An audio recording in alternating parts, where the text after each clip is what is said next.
नमस्कार। अंकुरण जर्मिनेशन। तो जर्मिनेशन के बारे में पढ़ना है। तो हमने पढ़ा कि बीज में भ्रूण रहता है जो कि अक्रिय और अल्प विकसित पौधा है। तो अनुकूल परिस्थितियों के मिलने पर सुषुप्त जो भ्रूण है डॉर्मेंट एम्ब्रायो जागृत होता है, अर्थात सुषुप्त भ्रूण का क्रियाशील अवस्था में आना अंकुरण कहलाता है। ठीक है, सुषुप्त जो भ्रूण है वो क्रियाशील अवस्था में आ जाता है, उसको अंकुरण कहते हैं।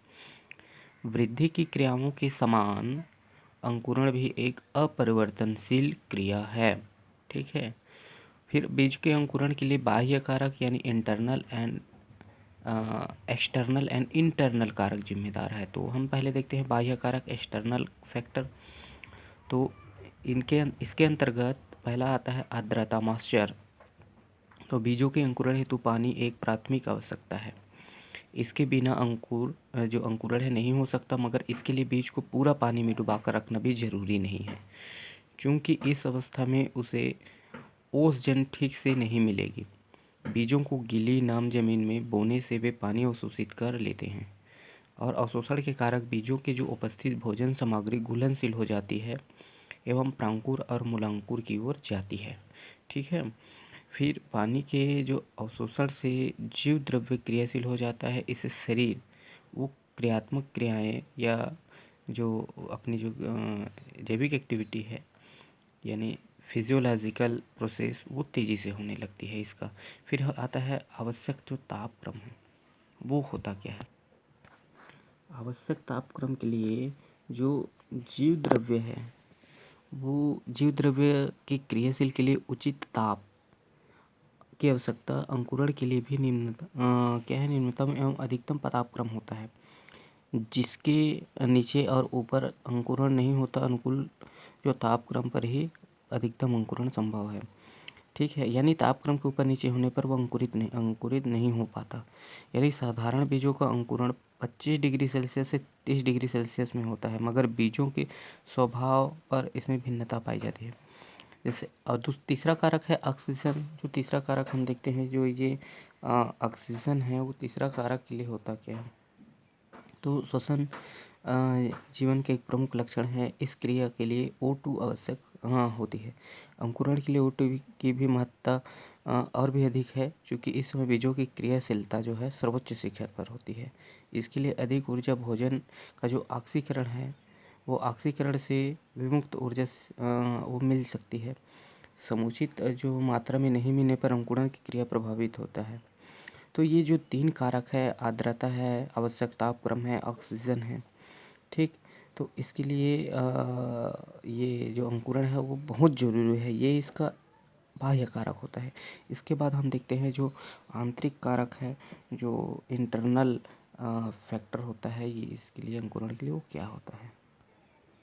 तो इंटरनल कारक के लिए भोजन एवं ऑक्सीजन जो है वो आवश्यक है।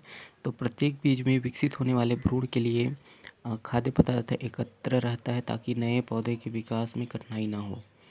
भोजन भी बीज पत्रों में मंड एवं प्रोटीन के रूप में यानी दालों में अधिक मंड प्लस प्रोटीन, अन्न में तेल के रूप में सरसों, मूंगफली, तिल आदि। जो भ्रूणपोष है वो तेल जैसे नारियल भी है, अंडी भी है। परिभ्रूणपोष में जैसे काली मिर्च है, टेस्टा में जो अनार है, ये सब जमा रहता है।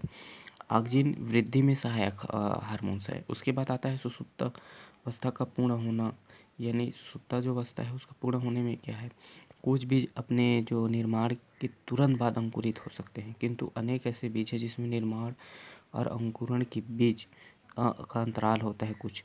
तो कुछ बीजों में भ्रूण के पूर्णतः विकसित होने में जो समय गुजरता है उसी में बीज विश्रामावस्था में भी रहता है। इसका बाद तीसरा कारक आता है जीवन योग्यता। ठीक है, जो जीवन योग्यता है वो क्या होता है, बीजों की अंकुरण क्षमता में भिन्नताएं पाई जाती है। भंडारण के ऊपर बीजों की जो जीवन योग्यता निर्भर करती है। अधिक गर्म आर्द्रता की उपस्थिति में बीज खराब भी हो जाते हैं। कमज़ोर अपरिपक्व बीज अपनी अंकुरण की क्षमता शीघ्र खो देते हैं। कुछ पौधे की जैसे कलम, गेहूँ आदि में अभूतपूर्व जो अंकुरण क्षमता का पता मिस्र के पिरामिड व मोहनजोदड़ो की खुदाई से लगा है। सामान्यतः यह समझा जाता है कि भ्रूण के मर जाने पर अंकुरण क्षमता नष्ट हो जाती है, किंतु कुछ परीक्षणों से पता लगा है कि भ्रूण की जो मृत्यु के बिना भी अंकुरण क्षमता नष्ट हो जाती है। इसके बाद हम देखते हैं अंकुरण के प्रकार, यानी जो टाइप ऑफ जर्मिनेशन है उसमें पहला जो प्रकार होता है अधोभूमिक, हाइपोजियल और हाइपोजियस, और ऊपरी भूमिक जो एपिजियल और एपिजियस।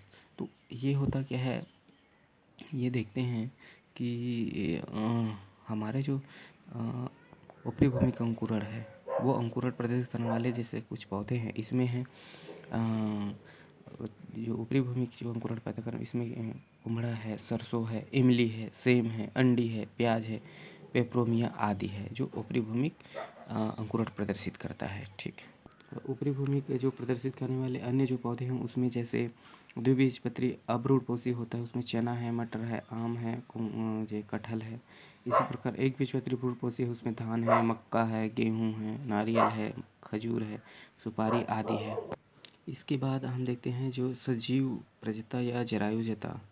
तो सजीव प्रजता या जरायुजता होता क्या है कि जो ये जो द्विबीजपत्री अब्रूटपोषी, एक बीजपत्री अब्रूटपोषी और जो ये हम पढ़े हैं पहले इससे, वो दो प्रकार के अंकुरण के अलावा एक विशेष प्रकार का अंकुरण यानी जो अधोभूमिक और ऊपरी भूमिक है, इसके अलावा एक विशेष प्रकार का अंकुरण दलदली भूमि जो होता है उसमें उगने वाले पौधों में पाया जाता है।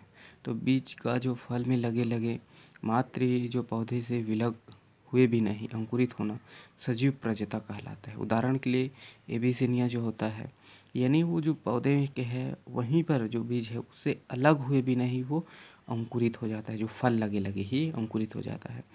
ठीक, जो एबीसिनिया नामक जो पौधे है वो सजीव प्रजता है, अर्थात तो बीज का फल में लगे लगे मातृ पौधों से विलग हुए भी नहीं अंकुरित होना, ये जरायुजता या सजीव प्रजता कहलाता है। कुछ सामान्य जो भूमि पर उगने वाले पौधों में भी जैसे टमाटर है, संतरा है, नींबू है, खरबूजा है, घिक्वार आदि में भी इसे देखा गया है। समुचित भाग में आर्द्रता की उपलब्धि संभव इस प्रकार से अंकुरण को प्रोत्साहित करती है। ठीक है, इसके बाद हम देखते हैं एक बीजपत्री व द्विबीजपत्री पौधों में अंतर। एक बीजपत्री पौधे और द्विबीजपत्री पौधों में अंतर। तो पहला अंतर ये बताया गया है एक बीजपत्री में, इसमें बीजों में मूल भित्ति एवं बीज चोल आपस में जुड़े रहते हैं, और द्विबीजपत्री इसमें मूल भित्ति एवं बीज चोल एक दूसरे से अलग अलग होते हैं। दूसरा है इसमें केवल एक बीजपत्र होता है, इसमें अधिकांश बीजपत्र अभ्रूणपोषी होते हैं, और इसमें प्रायः जो अधिकांश भ्रूणपोषी होते हैं, इसमें अधिकांश जो बीज है भ्रूणपोषी होते हैं। ठीक है, इसमें बीजपत्र पहला जो देखे हैं इसमें केवल एक बीजपत्र, इसमें दो बीजपत्र।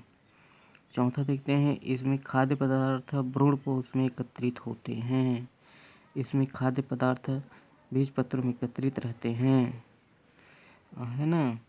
इसमें अधोभूमिक अंकुरण होता है, इन बीजों में अधोभूमिक व भूस्यप्योरिक दोनों प्रकार का अंकुरण होता है। छठवां है इसमें मूलांकुर की वृद्धि कुछ समय बाद रुक जाती है, इसमें मूलांकुर की वृद्धि जो है वो वृद्धि करके प्राथमिक जड़ का निर्माण करता है। तो इस प्रकार से जो एक बीजपत्री और द्विबीजपत्री है उसमें अंतर है, इसको आप ध्यान से अध्ययन कर सकते हैं।